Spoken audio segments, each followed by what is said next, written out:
Hello, welcome to Material Science Lecture. We are now in Module 9 where we're going to continue our discussion on ferrous metal. But this time we're going to talk about plain carbon steel and alloy steel. From Module 9 to Module 11, we're going to focus more of our attention on the applications of various types of engineering materials and how they are being used in mechanical engineering design. And why are they suitable for certain applications. So we are going to start with plain carbon steel and alloy steel. So let's get started. By the end of this lesson, you should be able to determine the advantages of using alloy steel in comparison to plain carbon steel and cite some of their application. You should be able to explain the effect of various alloying elements on the properties of steel, and you should be able to explain what is maraging steel and the heat treatment cycle to produce this steel. As we have learned in the previous module, metal alloy can be classified into two, which is ferrous metal when the host material is iron, and we also have non-ferrous metal when we have the host materials is a non-iron element. In ferrous metal, it can be further classified as steel and cast iron, which we have discussed in our previous lesson. In non-ferrous, we have copper, aluminum, and other type of non-ferrous metals such as magnesium, titanium, and nickel. And steel can be further classified into plain carbon steel and also alloy steel. So plain carbon steel is what we have learned in Module 7 when the steel only consists of carbon and iron. So that is plain carbon steel. But when we have various other alloying elements mixed together with plain carbon steel, we call them as alloy steel. So here in this lesson, we will look further into these both types of steel. So in Module 7, the steel that we have learned in Module 7 is classified as plain carbon steel. So plain carbon steel is an alloy of steel where iron and carbon are the fundamental ingredients and no base of other alloying element is specified. So some of the limitation of plain carbon steel is that it cannot be strengthened beyond 690 megapascal without losing its ductility and impact resistance. Apart from that, there are also plain carbon steel also have low hardenability. So when we quench them in a high cooling rate, it is harder for plain carbon steel to transform to martensite throughout its structure. So apart from that, they also have a limitation where they have a low corrosion and oxidation resistance, and also plain carbon steel still have poor impact resistance at low temperature. So in order to overcome this limitation, other alloying elements such as copper, vanadium, molybdenum, vanadium are added into steel to give them various other mechanical or improved mechanical properties. So when steel have other alloying element apart from carbon, it is classified as alloy steel. So alloy steel are iron carbon alloy with high measures of different alloying element. So steel doesn't matter if it's plain carbon steel or if it's alloy steel, can further be classified into three groups, which is low carbon steel, medium carbon steel, and high carbon steel. And in this classification, they can even further be grouped or classified into various classification as what you can see in this diagram here. So for low carbon steel, we have plain low carbon steel, we have high strength low carbon steel, and we have low alloy low carbon steel. For medium carbon steel, we have plain medium carbon steel, and we have heat treatable medium carbon steel. For high carbon steel, we have plain high carbon steel and tool steel, and we also have stainless steel. In this lesson, we will look into all of this except for stainless steel. So stainless steel I will cover in our next lesson where we will focus only on the various type of stainless steel. Let's begin with plain low carbon steel. So plain low carbon steel contain less than 0.25 weight percentage of carbon. So there's no other alloying element present in plain low carbon steel. And because of the low amount of carbon inside this steel, we cannot harden them, or we cannot heat treated them with the intention to produce martensite. So we know that martensite, the transformation of martensite is diffusionless when we quench austenite to room temperature straight away. So in order for us to form martensite, we need a huge amount of carbon. So because plain low carbon steel has very low amount of carbon, we cannot form a martensite through heat treatment with these materials. Instead, to strengthen or to harden this material, it can be accomplished through strain hardening or cold working. So if you remember in module 4, when we learn about the strengthening mechanism of materials, one way to strengthen the material is through strain hardening, where during this process we introduce a lot more dislocation inside the materials. And when we try to move them, or when we try to perform plastic deformation, what will happen is that this dislocation will start to entangle with each other, which makes us harder for us, or it requires a lot more force for us to actually shape the material. So strengthening for this type of carbon steel can be accomplished through strain hardening.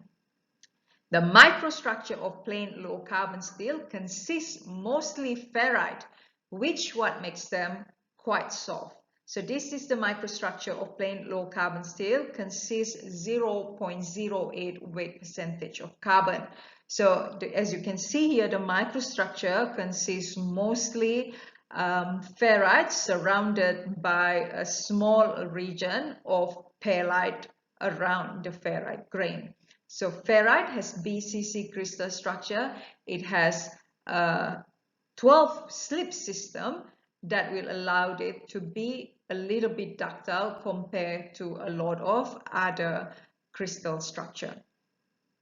So in terms of their mechanical behavior, plain low carbon steel has outstanding ductility and toughness. So this is due to the BCC ferrite that makes them quite soft. So since they are quite soft and ductile, it is easy for them to be machined and to be welded.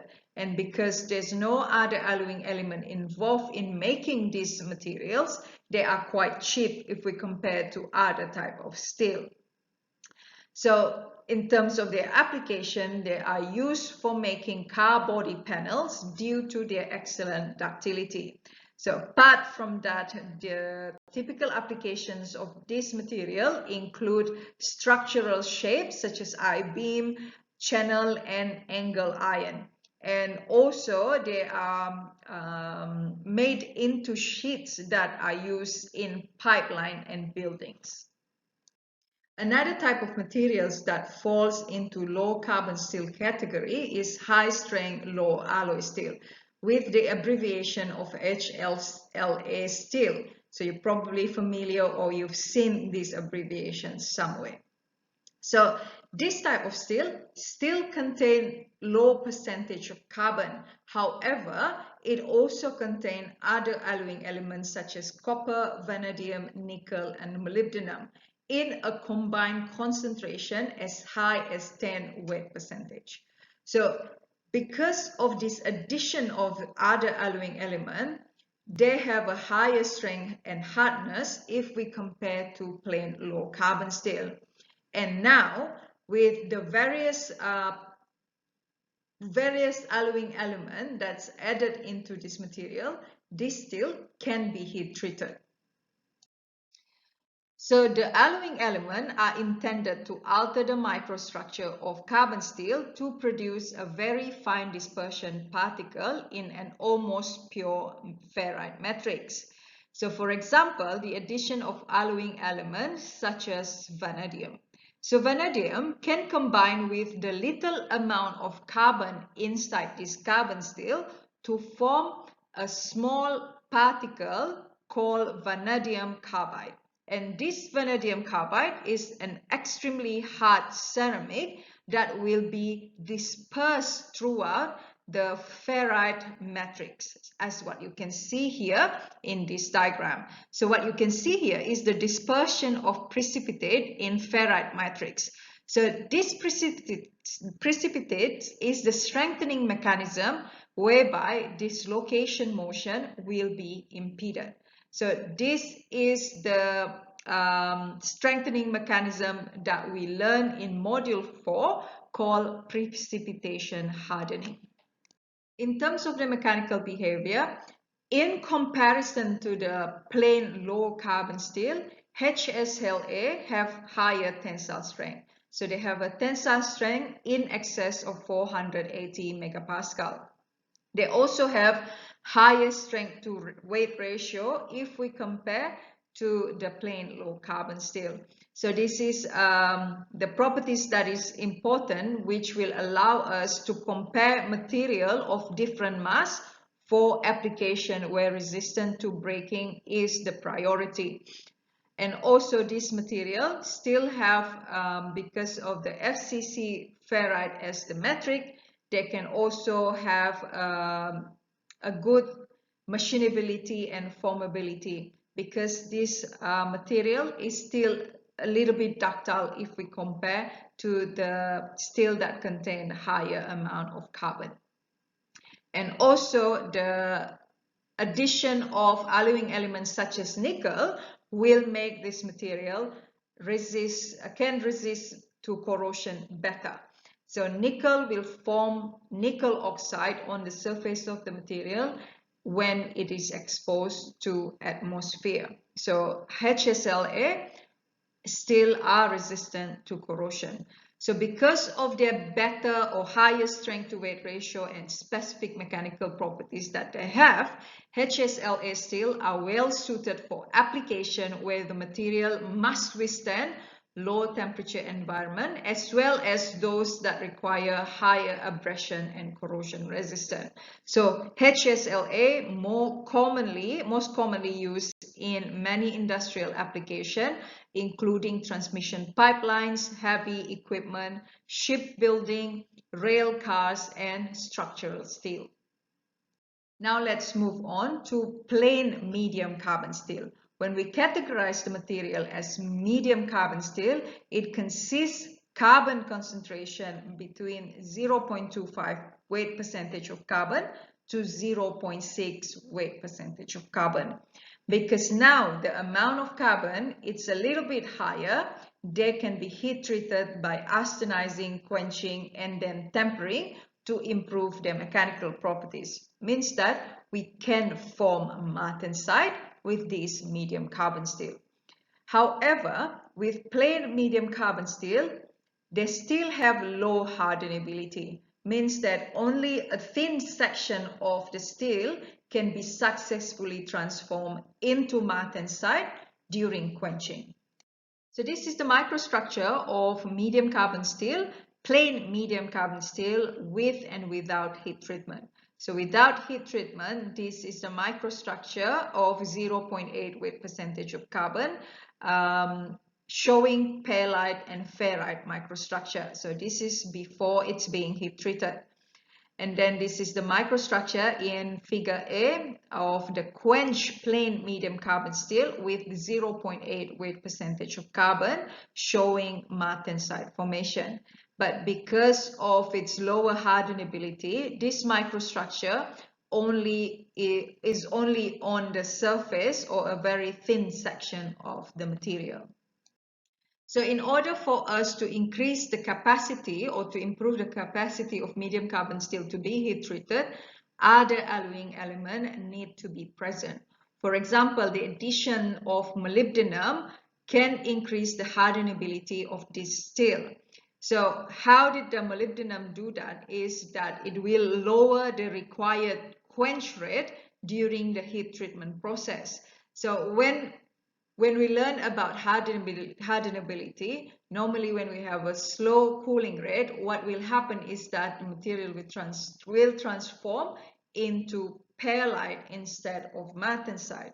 But with the addition of molybdenum, what will happen is that even at a lower quench rate, the material can still be transformed into martensite.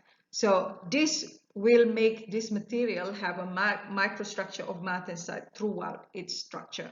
So the molybdenum improves the capacity of the materials to be transformed into martensite. Also, the other alloying element will improve the strength and ductility combination of this material. For example, the additions of chromium. So chromium can combine with iron to form solid solution. So a certain percentage can form solid solution with iron. So we learned from module 4 that through strengthening mechanism that we call as solid solution, the foreign atoms will impede the dislocation motion during plastic deformation. So we increase the strength of this alloy through solid solution. And also addition of alloying elements such as nickel, as we have talked in this previous slide. With nickel present in the microstructure, what will happen is that it will improve the material corrosion resistant and also wear resistant. As a result of their high strength, toughness, and also because of the ability to be transformed into martensite, which in return will give them better properties in resisting wear and corrosion. They are often used in the application where a combination of these mechanical properties are important. So such applications such as train wheel and railway track often use this type of materials because this application involves a lot of friction and also requires materials that can sustain high impact, means that we need materials with higher toughness. So they've been used or they've been applied to this kind of application. Apart from that, these type of materials are often used to produce crankshaft, gears, and other machinery parts that require the combination of these properties. And finally, we have high carbon steel. So when we categorize them as high carbon steel, they normally have carbon content between 0.6 to 1.4 weight percentage of carbon. So due to the high carbon content, they can be heat treated by quenching. So they are almost always used in the application in their hardened and tempered condition.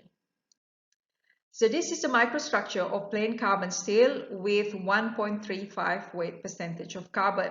As you can see here, it consists only pro-eutectoid cementite on the grain boundary of perlite. When they're being heat treated, the final microstructure consists only martensite, which what makes them harder and also stronger. So high carbon steel are the hardest and strongest if we compare to the other two types of carbon steel. But because of the formation of the martensite during the heat treatment process, they also lose their ductility. So these materials are the strongest and hardest because of the martensitic transformation, but also because of this martensitic transformation, which has BCT crystal structure, body-centered tetragonal microstructure, they become less ductile. So this material has less ductility if we compare to the previous two. And also because of the martensitic transformation, this material have a good wear resistance because it becomes harder. So with the harder materials means that if you do indentation test or hardness test, it has a high Rockwell number, for example, means that it resists indentation better than the previous two types of carbon steel. So one example of the applications of this material is that their hardness allows them to create a strong spring and wire that are economical and strong and also durable. They have been used in a lot of other applications. You can do your own research to see where else can you find the application of high carbon steel. And the other type of steel that possess or consists high percentage of carbon is tool steel. But now it also contains other alloying elements such as chromium, vanadium, tungsten, and molybdenum.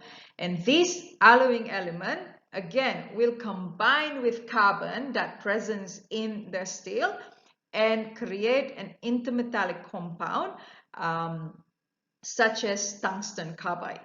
So this is the microstructure of tool steel with alloy carbide precipitate. So you can see here the formation of martensite as the matrix of this tool steel, but you can also see the presence of the precipitates of alloy carbide, which is the result of this alloying element being combined into the high carbon steel. So this type of steel are normally utilized as cutting tools and also dies for forming and shaping material, as well as being used as knives, razor, hacksaw, blades, spring, and other high-strength wire. When tool steel contain a combination of more than 7% molybdenum, tungsten, and vanadium, and it has more than 0.6 weight percentage of carbon, we refer them as high-speed steel. So these alloying elements increase the heat resistance and durability of this material. They're normally ideal to be used as high-speed cutting tool and drilling tools. So as you can see throughout the discussion, different alloying element will give different impact on the mechanical properties of steel. And in return, it will give, it can be used in a different application. So here I will explain some of the effect of alloying element on the properties of steel in more detail. Let's first have a look on the effect of alloying element on hardenability of steel. We actually have already looked into this in Module 7, Lesson 4. So this is just basically a recap. So the main alloying element in steel is carbon. So don't forget that. So the main alloying element always carbon. So as we have discussed from the beginning, carbon controls the hardness of martensite. So the hardness of steel. When we have a lot more carbon, we can guarantee the formation of martensite during heat treatment. When we have very low amount of carbon, we almost cannot perform heat treatment at all. Means that we can't transform arsenite to martensite at all. So that's how carbon, which is the alloying element, affect the hardenability of steel. Apart from that, carbon also increases the hardenability of steel by retarding the formation of pearlite and ferrite. But not only carbon can control the hardenability of steel. This is the diagram that I have already shown you in Module 7, Lesson 4. So this steel consists these different types of steel with different grade. You can see 1040, 5140, 8640, 54140, and 4340. What does this grade mean? So the 40 means that they have the same percentage of carbon, which is about 0.4 weight percentage of carbon. So they all have the same amount of carbon. But you can see the ability, the hardenability are different. So with the 4,3, if we compare the 4,340, it can transform martensite at various cooling rate throughout, to almost throughout its whole structure. Whereas with the 1040, which is the plain carbon steel with 0.4 weight percentage of carbon, so it has the same amount of carbon, but it doesn't have any other alloying element. You can see that this material can only transform to martensite on the surface. When the distance from the surface increase, the formation of martensite also decrease. So it means that if we have, let's say, a bar, the outer surface will be martensite, but the inside will be perlite. Because as you can see, the hardness is actually very low on the inside of the material. So you can see that the effect of other alloying element can also change the hardenability of the steel. For example, the addition of boron can significantly improve hardness of steel, and this alloying element usually used with the lower carbon steel so that they can be heat treated. Apart from that, elements such as chromium, molybdenum, manganese, silicon, nickel, and vanadium, they all are included in the steel to retard the transformation of austenite to ferrite and perlite, which means that it allows martensite to be formed even at lower or even at a slower quenching rate. Addition of alloying element can also increase the strength of steel by forming solid solution with ferrite. So they can cause a lattice distortion that will hinder the movement of dislocation, as what we have learned in module 4. For example, additions of carbon or nitrogen, which is a small radius of atoms, can form interstitial solid solution with ferrite. And in return, it will increase the yield strength of ferrite by 350 megapascal. Another example is addition of around 2% or less than 2.5% of silicon. So it will form a solid solution with ferrite, which will increase the yield strength of ferrite by about 200 megapascal. Addition of alloying element can also lead to a reduction in the rate of corrosion, means that it will improve its corrosion resistance.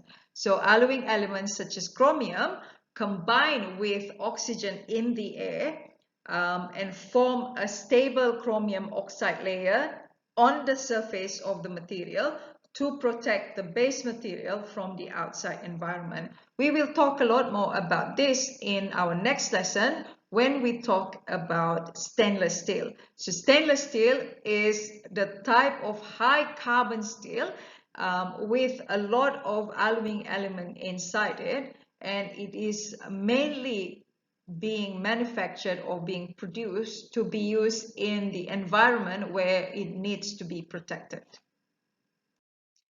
Alloying element can also affect the eutectoid point during the austenite transformation. So some alloying element can be classified as austenite stabilizer. So what it did, if we add this type of alloying element, it can reduce or it can lower the eutectoid temperature and widen the temperature range over which the austenite is stabilized.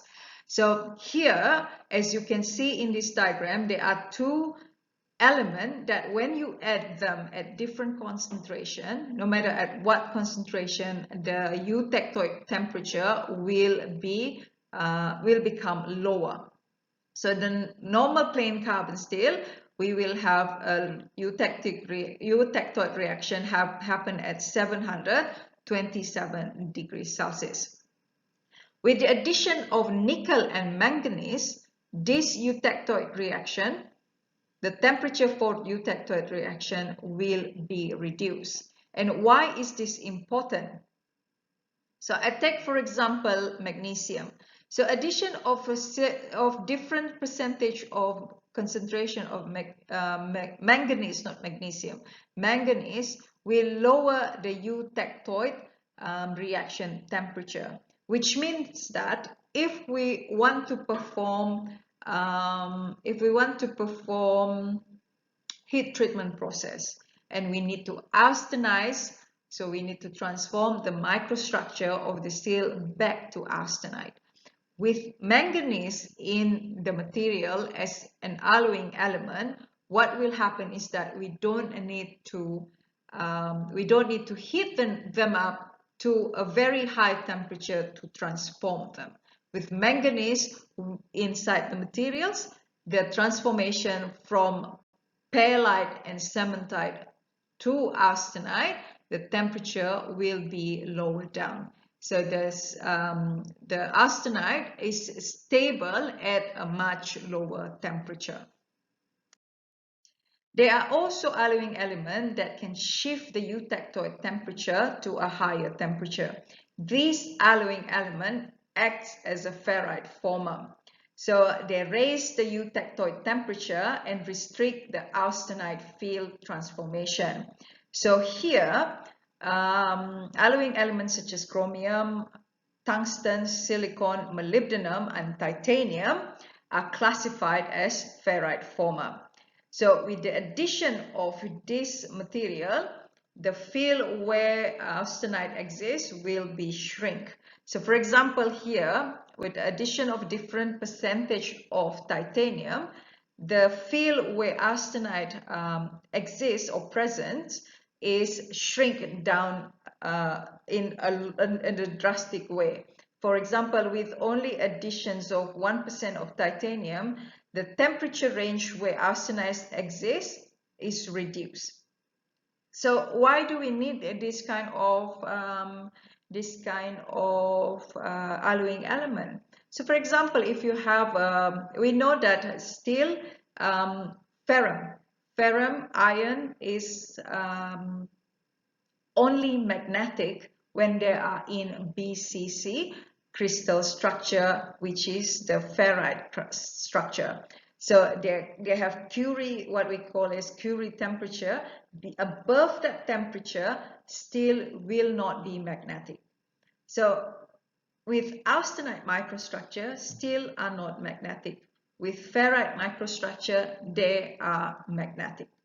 So if let's say you have an application that requires to be applied in higher temperature and you want them to be magnetic at the same time. So you want a material that have titanium or any ferrite former alloying element inside it so that the ferrite can be stable even at a higher temperature. So that's an example of application why we need ferrite former. One common effect of all alloying element have on the TTT diagram of steel that is that it can shift the C-shaped curve towards the right of the TTT diagram. So what does that mean? So if let's say you have a plain carbon steel consists of certain amount of carbon. So if you don't have other alloying element, to transform from austenite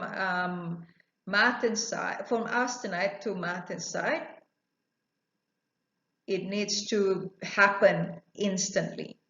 You need to quench them, and after several seconds, let's say at that X second, if you can quench them within that time span, it can transform into martensite. However, if you take a longer time, other perlite and bainite can also exist in your microstructure. However, if you have still with the same amount of carbon, but now you have different alloying element inside it, that transformation can happen at a much longer time.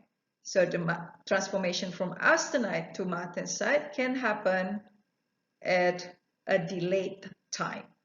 So this is how alloying element can affect the TTT diagram of steel. So with other alloying element, diffusion process can slow down and more time will be required for pellitic transformation. Now that we have learned the effect of different alloying element can cause to steel, I would like to introduce a special type of steel that contain an extremely small amount of carbon. This steel is called maraging steel. So maraging steel is a high-strength alloy steel with around 18% of nickel and lesser amount of cobalt, molybdenum, titanium, and aluminum. So normally when we have a very, very low amount of carbon, the steel is considered low strength. But with maraging steel, due to the amount of other type of alloying element, we can heat treat them to have a very high strength. So the carbon content for this steel is kept very low to avoid the formation of titanium carbide precipitate, which severely will reduce the impact strength, ductility, and toughness when they're present in high concentration. The term maraging is derived from the combination of the word martensite and age hardening. So maraging steel is the heat treatment product of this extremely low carbon steel with the amount of alloying element as I have mentioned in the previous slide. So maraging steel is produced by heating this steel in its austenite phase region at about 850 degrees Celsius, and this process is what we have learned before called austenizing. And this is to transform all the microstructure back to austenite microstructure. And this heat treatment is followed by slow cooling in air. So normally with hypoeutectoid steel that contain less amount of carbon, the product of slow cooling, so this will be similar to full annealing. So when we start the cooling process in air, what will happen, not full annealing, in normalizing. So when we cool them in air, what will happen is that this austenite will transform to perlite and also cementite. But with a huge amount of nickel inside this material, it will suppress that transformation. What will happen now is that during this slow cooling, austenite will transform into martensite instead. So even without the rapid cooling, without rapid quenching it in room temperature, martensite can be formed because of the presence of the nickel inside the composition of steel. Now you might ask me, Madam, you said martensite can only be formed when you have high carbon. Now we have extremely low carbon. Why can we still form martensite? So the martensite that is formed here is a distorted ferrite. I can call them as a distorted ferrite. Means that it's like the BCC ferrite trying to form into BCC microstructure, but because nickel prevented from happening, it formed BCT ferrite instead. So all the lattice point has iron atom only. So there's no trapped carbon inside it.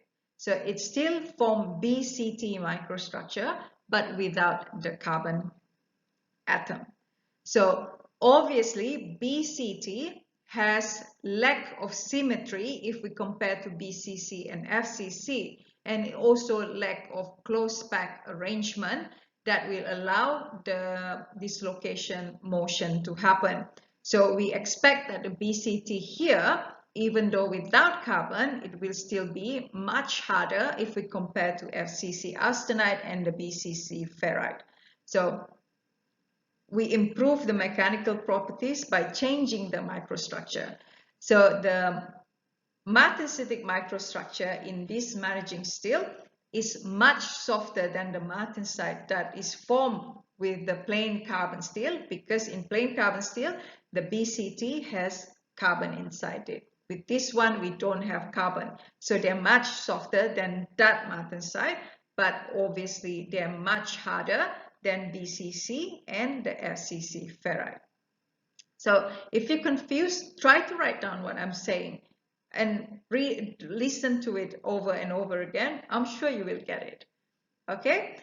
And after we form this martensite, the next step of the heat treatment is thermal aging. So we have the different amount of alloying element inside this material.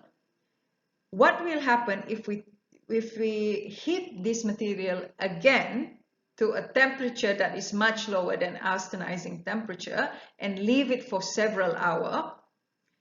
The microstructure will now have a dispersion of hard particle inside this material. So this will form within the soft martensitic matrix.